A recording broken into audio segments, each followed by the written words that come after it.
We had a client that we worked with, and she was really struggling with profitability. She kept raising tuition. She actually did 3 tuition increases within a 15-month cycle, and she still could not catch up.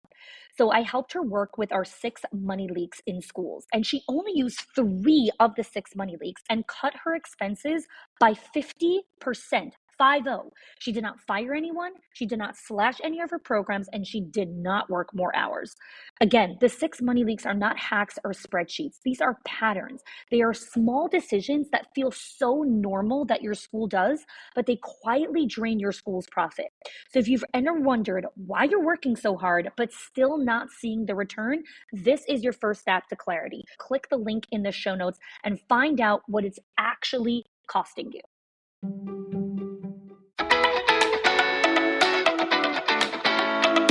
Welcome to the Schools of Excellence podcast, where we have conversations about education, leadership, and building a school of excellence. The goal on this show is to bring you clarity, up-level your mindset, and give you practical strategies and inspiration so you can show up with confidence and trust your decision-making. I'm Chani Wolshansky. I'm a mom of 4 under 10, a former New Yorker, and been in the early childhood field my entire life. And I'm so grateful that you've joined me for this conversation. Welcome back to another episode of the Schools of Excellence podcast. Today's conversation is with my good friend, one of our partners in Schools of Excellence, Scott Wayman, who's the CEO and founder of Kangarootime. In today's conversation, we speak about investing. And more specifically, we talk about understanding how to raise capital funding for your childcare center. We really dive into understanding just the mindset of what it means to take on investors, why now is it a critical time to look at specific funding to grow and scale your center. We talk about the perspective of women specifically and the mindset around bootstrapping versus investments. This is a fascinating conversation that I had with Scott, and I hope you enjoy it. Good morning, everyone, and welcome back to another Owners Only conversation. Super excited to have Scott back in here. Scott's the founder and CEO of Kangarootime, and Scott and I have done multiple joint shows together and conversations. And when we were prepping for this one, I asked Scott, which direction do you want to take? Like, what do we want to talk about? Scott got back to me and he's like, let's talk about raising capital and funding for centers. So I want to ask you, Scott, why did you bring up that topic? Like, why is now, with what's going on in the industry, with what's going on in the economy and the political landscape, with whatever's happening in the world, why is this an important conversation for owners? So there's a few reasons, Hani. The first one being, right now we're seeing kind of an interesting time in the capital markets, right? Interest rates are crazy. We're starting to see a thinning of the fray at the bottom of the market. So the more financialized operators out there are acquiring the 1 and 2 center businesses. But also, I don't think there's ever been a better time to use leverage to go and seize opportunity. And in talking to owners, Kangarootime is venture capital funded. We've raised more than $37 million to stand up the framework around building a great software company. And I think there are some valuable lessons that I've learned over the last 15 years as an entrepreneur. I've raised almost $100 million in venture capital funding. I've created nearly $2 billion in shareholder value. And it's all been with this crazy knowledge around fundraising. And Hani, I tell this story all the time. When we started raising funding at my first startup, I didn't understand it. I couldn't wrap my head around it. I never had that education around money and leverage and the power of scale. And we were going into these offices and pitching businesses to these really smart Princeton or Ivy League school graduates that were known as, they were venture capital guys. And I'm like, what are we selling them? Like, what's the story we're putting together for them? Yeah. But as I've done it and as I've seen it, I mean, Honey, I've been at meetings with early education business owners, and somebody says, hey, I'm opening, I'm doing this new business. I have this car wash that I've done, and who wants to put in $150K? And like 5 people raise their hands. And I've seen it happen to where 2 years later, everybody makes 4x on their money. They normalize the thing, they get it out. And nobody talks about that part of the education, that financial education of going and raising capital and levering up your business and standing up systems that are all of a sudden really accretive to a group of people that have thrown in money. Oh my gosh, I have so many things to say about this. And I'm so grateful that you are starting this conversation, because I think I would love for this to be a theme of conversation that we have going into this new year. And here's why. I was just at an event in Arizona in the beginning of this month, and we were talking a lot about how a lot of female-owned businesses, which childcare owners are primarily led by women, don't even think about venture capital. They don't even think about funding. They're like, I'm going to bootstrap this. Like, I got this. Like, I'm going to figure this all out on my own. And I forget the statistics, like only 2% of female-owned businesses are backed by funding. And one of the things that the presenter at the event asked, she said, what would you do if you had $50 million or $10 million and you didn't need to worry about cranking out a profit, right? You just had money to back you. What ideas would you build? What ideas would you create in your organization? And I remember taking that whole afternoon and just dreaming, like, what would I do with $10 million?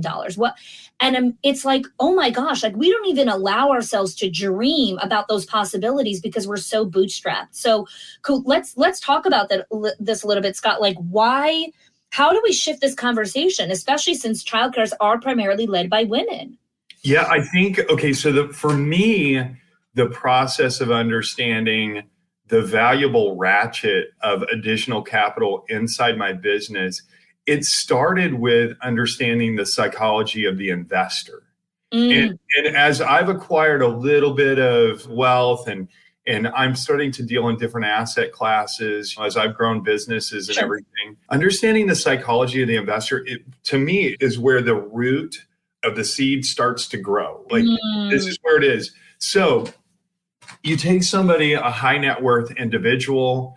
Let's think about right now, honey. How scary is it to throw a big portion of your assets into the stock market? For me, like, I'm pretty diversified. I have Kangarootime as a huge personal investment. I put a big amount of capital. I bet on myself, and that's growing really fast as the company grows. I have money in real estate. I have money in the stock market. But as I think about it, asset classes like childcare businesses, childcare centers are super appealing to me. And here's why. Because they're basically comprised of a couple of components. There's the real estate and the proximal entity, and then there's the operator and the business. And both of those have a lot of value as an investor. If I can put in money and help a great operator go acquire a site and be completely free of the capital restrictions of like finding a building and getting that building kind of ready for business as an investor, I could be a triple net investor. I could be an investor that says, hey, I'm going to buy the land. I'm going to stand up the school. You pay your taxes. You pay your improvements. You pay for all your utilities, everything. And I collect money. Or if I'm really thoughtful, like a private equity investor, I go to somebody, let's say, that has 3 centers. They have a great operating model. They bootstrap the thing. I say to them, I'm going to be your capital partner. Let's open up 20 more of these. Let's get 20 more of these. Let's get it to scale. And the multiples change. The multiples on the business, as you grow the business, the value of each rooftop grabs more and more value because the business is normalized. Yeah, sure. So I want to backtrack for a second, because you're speaking of the mindset of a advanced investor, business owner, just the way that you think about options and opportunity is very advanced because you've been in the industry for a long time. And so I want to dial back for a second to just your regular owner that's, watching this, right? Someone who maybe owns 2 locations or 5 or even 10 locations, right? When you are thinking about like you have a diversified investment portfolio and things. There's a lot of owners who are looking at like, I need to make payroll. I need to do this. And so their mindset is very much like literally their hand is here and their face is here. They can only see this far. Your brain looks 10 years into the future. Yeah. So what I would love to invite you to help our owners here is, how do you start to develop that mindset where you can look a little bit further than what's right in front of you? Capital funding is about, it's understanding like, what would I even do with $10 million, right? Like so many people can't even like fathom that concept. I think the first piece of tooling that you really have to invest in and that you really have to focus on, and honey, you're right, this is a great time of year to do it. This is the time of year where you go into strategic planning. The first piece of tooling is the model. So you build an Excel model or some sort of financial model, or just print out your P&L from QuickBooks or whatever financial system you're using, and then start to kind of project out into the future. Start to just kind of project out what enrollment looks like at 80%, or what the business looks like when the enrollment's at 80%. And then start to think, okay, if I could get an investment right now, we don't have the cash flow to really do any advertising or do anything to really ramp customer acquisition. What if I got like a $10,000 investment so I could just focus on that and change the dynamics of the operating business? So there's that. So build the first piece of tooling is just your model and the orientation part of it. Like, where is the business? And I think when you, honey, we've talked about this. We've talked about repetition and Sure. Doing things like just slaving over the business, just like pouring over it so that you know it so well. I think that first exercise of, okay, what does the business look like in a forward-looking way as we kind of like pull different levers? And then, oh my gosh, what happens if we open one? We have a 300 family wait list. Not all of those will convert into a new school, but what if we open another rooftop? What happens there? And then what are the levers? Like that building that I was thinking of or that land I was thinking of procuring on the south side of town, the socioeconomics over there are a little bit different. And then you start to kind of propagate the levers there. If you know your stuff, if you know all the variables, if you can pretty much spit out the operating profit of a new business, you're ready to talk to investors. You're ready to sell the dream. You're ready to say, we got to back up because this is so good, but I still need to go further, right? So I love these conversations, and I think we're just this beautiful yin and yang where you're like, okay, look at all these opportunities. And I'm like, okay, but there's people that are here that are like, can't even see the opportunities, right? So we do this push and pull, and we can really change the conversation for leaders. So here's one of the challenges. I'm hearing you talk, I'm like, this is amazing, right? But then I'm like, there's people that you can't think strategically or creatively when you're worried about making payroll, or you're worried about paying the internet bill, or you're worried about that you can't cover the ratios in the classroom. So I'd love to hear, like, from your perspective, right? Because a lot of things that I do training on is like, there has to be a combination of, yes, you're in the weeds, but there's a specific time that you pull yourself out of the weeds. Yeah, so honey. You run the business, right? But you also create opportunity. What is your cycle? What are some of the rhythms you do to invite yourself to think at this big, bold way?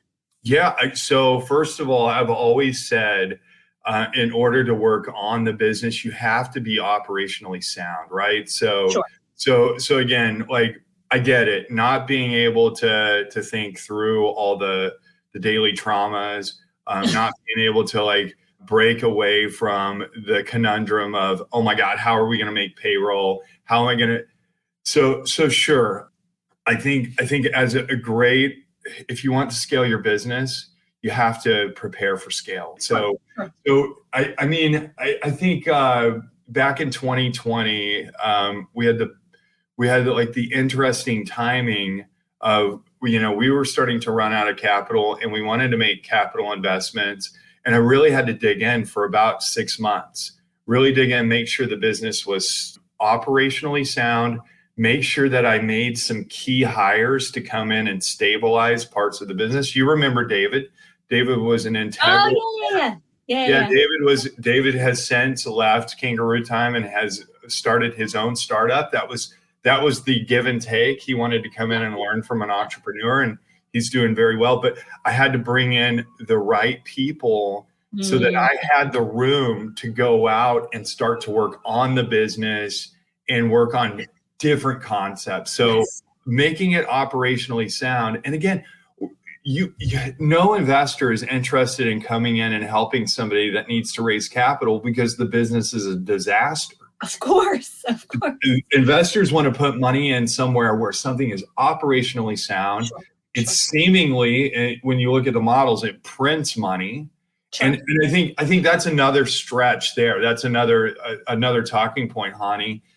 Before you get ready for fundraising, you really have to dial in the business. You have to, and I remember the psychology that changed. This was weird. When I started fundraising, I was super private and ashamed of some of our financials.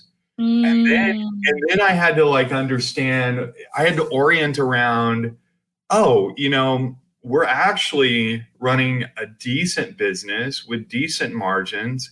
And what am I ashamed of? Yeah. And let that shame kind of drive that motivation. If I didn't like a number somewhere, then I need to dig in there. If I'm really embarrassed to present my financials to investors who from them, I need their money, that should tell me something about the business. So clean it up. Clean it up before you get ready for your fundraise. Well, it's interesting also from just hearing you speak of there's so many different ways to build operational infrastructure, and there's so many different ways to grow and scale a company, right? And so it's also understanding stop trying to solve every single problem on your own. Learn to get in community.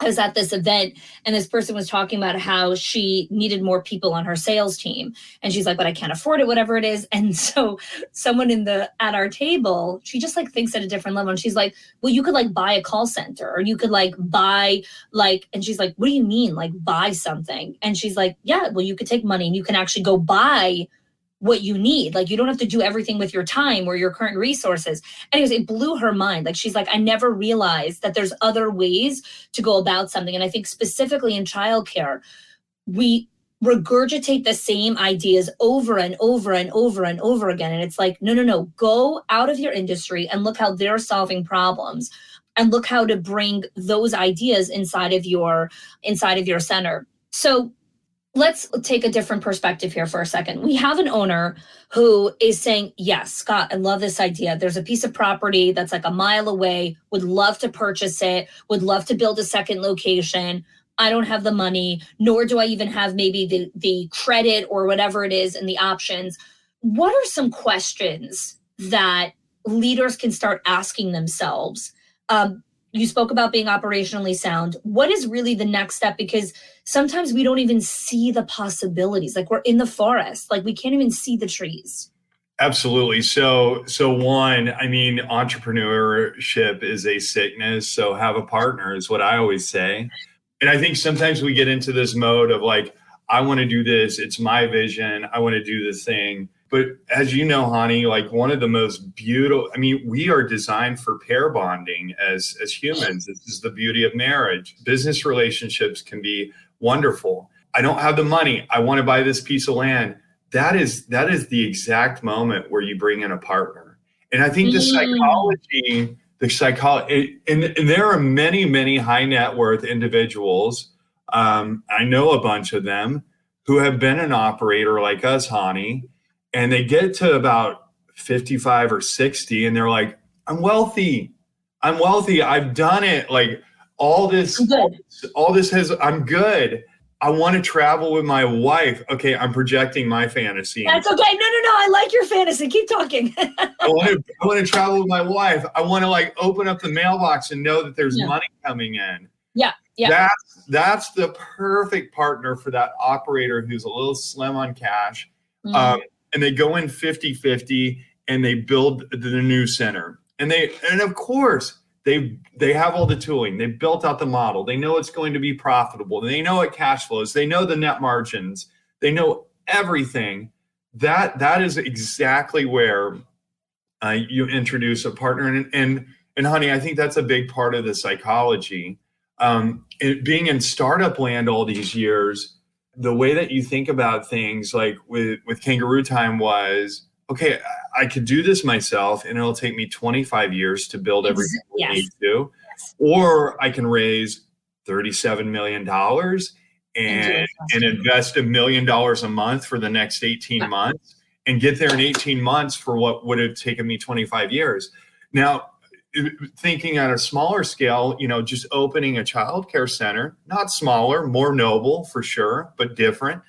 That piece of land you see across town and that huge need in your community, the feasibility studies you've run, getting there now is worth so much. And giving away half of the upside, or in that partnership, sharing 50% of that, whatever it is, getting there is the key.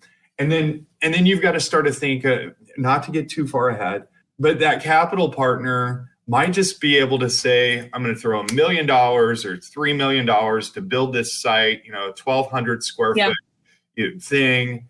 And once it normalizes in the business operating, maybe you go get financing and buy them out, and it's yours. So there are different ways to do it. So I want to, first of all, I just thought of this idea while you were talking. I'm like, we need to create a Shark Tank for early childhood leaders. Totally. So that's an idea. We'll talk about that one day over dinner. I just thought of that. Honey, you know what? Just not to interrupt your flow. No worries. The reason Shark Tank and the reason those things are so important is because it gives kind of like, it gives a name, and it gives it diagrams the process, just like we used to diagram sentences in Spanish. Like, you get to see it over and over and over, and by the time you watch about your 10th Shark Tank episode, you're like, Mr. Wonderful is not going for that. Mark's gonna love this deal. Dan will hate this. Lori will like it. Robert, no way. But you just start to understand the psychology. You're so right. I think I think that early childhood leaders need more funding. And I think in general, we need to be valuing education. So this is a whole separate conversation that we need. But I do want to say one thing that you were talking about when you were talking about, like, this could take me 25 years, or it could take me 18 months. So I think one of the things that I'm so mindful of, just because this is the current season of life that I'm in, and I know a lot of owners are in this, you need to know the season of life that you're in when you're making big decisions around funding venture capital. Because again, you're listening to someone like Scott speak, and you're like, oh my God, this is amazing. But you also have to understand the amount of hours that he's poured into the business, and the amount of brain capacity and time and energy and soul and all of the stuff and resources that he has to pour into his company. You might be in a completely different place. Like, you might be raising young kids right now. You might be taking care of elderly parents. Like, please understand the season of life that you're in, and recognize, is this a now thing? Is this a 6-month thing? It's more important to understand these are options on the table, but not shaming yourself for, well, I can't go after this right now because I'm in this season of life. 100%. And also, honey, I'd say the second piece to that is understand the season of life your potential partners are in also. I think there are some co-founder breakups that get really nasty. And when you go back and you look at the archives, you think, well, this was obvious. This guy was 69 years old. And this woman opening the childcare center was 29. And no wonder there's tension. No wonder he wants to refinance this thing and get out of it. You got to know those things. I love that. And I could talk to you for days about this topic. So would love to ask our audience here a question, because if this is a topic of conversation that leaders want more education on, more resources, just even more conversation, let us know about that, whether you're letting us know in the comments or private messaging, because I'd love to create more topics of conversation around this. But I think the main inspiration I'm so grateful you joined us here, Scott, for is just opening up people's minds to understand that there are options out there. There are other ways to go about growing and scaling your company. So always grateful to have you here. I love this. This is such a different kind of thing. Yeah. And I'll close on one thing. Go ahead. I've always said, when going into fundraising, when I mentor young entrepreneurs, you got to consider four things. So one, do you have product market fit? And for our owners and operators, do you have like an excess need where you can spin up the business? Do you have a special vision that you think has a growth coefficient that we've never seen? So that's one. Two is the who. Like, do you have the playbook for the people? For me, it's always been about hiring people with high fluid intelligence and who lead with kindness. Those two things, I can make a business work. Number three is the deal. So if you're going out and selling a deal, you got to understand the psychology of the investor. In my world, the investor wants a 10 times return. In your world, a childcare center investor or a backer of private equity groups going to want 3 to 5x. And I think a great operating business gets you there. And then number four is just your vision. Make sure that in your elevator pitches, in every communication you have, your vision is oozing out of every single piece of it. Just make sure that you live your vision, your pitch deck lives your vision, all your collateral, your brand, everything, because the vision will get you there. I love that. Scott, thank you so much for joining us here live. Thanks so much. Thanks so much for listening for my conversation with Scott and I. So here's the exciting thing. Scott and I, since us having this conversation, we've actually been getting a lot more questions of people that are really looking into understanding how to really raise capital funding or looking for partners or investors to continue to scale and grow their companies. So Scott and I are going to be having more conversations like these on Owners Only Conversations, which is our show that we have streamed on our social media platforms. We're also super excited that Kangarootime is going to be our premier sponsor at the Summit of Excellence, February 28th, March 1st, and 2nd in Miami, Florida. This year's event is Building Legacy Through Values-Based Leadership, and we're going to be doing some really unique experiences, and we're excited to have Kangarootime be one of our premier sponsors at this event. So thank you to Kangarootime. If you are looking into joining us at this year's summit, there are a couple of tickets left. This is a 45-person invite only, application only event. So if you're interested, click the link in the show notes. You can apply to Directors Inner Circle or Owners HQ to learn more information about our event. Thanks so much for listening. If you are loving the Schools of Excellence podcast and have gotten any value out of it for your school, I would love if you can do two things for me. One, subscribe to the show so you never miss an episode. And two, can you please leave us a review? Reviews help other school leaders know that this is the place to learn how to build a school of excellence. And I would be so grateful if you can do that for us.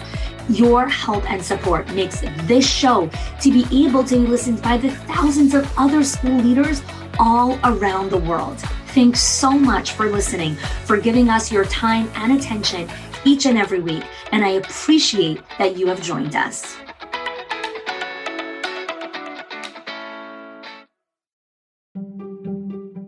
If your accountant has ever told you to cut back on professional development or slash your teacher appreciation budget or your staff development budget just so you could stay afloat, or has told you, hey, you probably can't go invest in that program, please listen. The problem is not that you're spending too much money on your people or yourself or your investment or your support system. It's that your school has invisible money leaks that are draining your profit, leaks that no spreadsheet will ever catch or accountant. So I created the 6 money leaks of schools that show you the 6 core areas that schools lose money every single month without realizing it. If you close even one of them, your profits will start to soar without sacrificing your team. Go get it now and stop blaming the things that are actually building your school.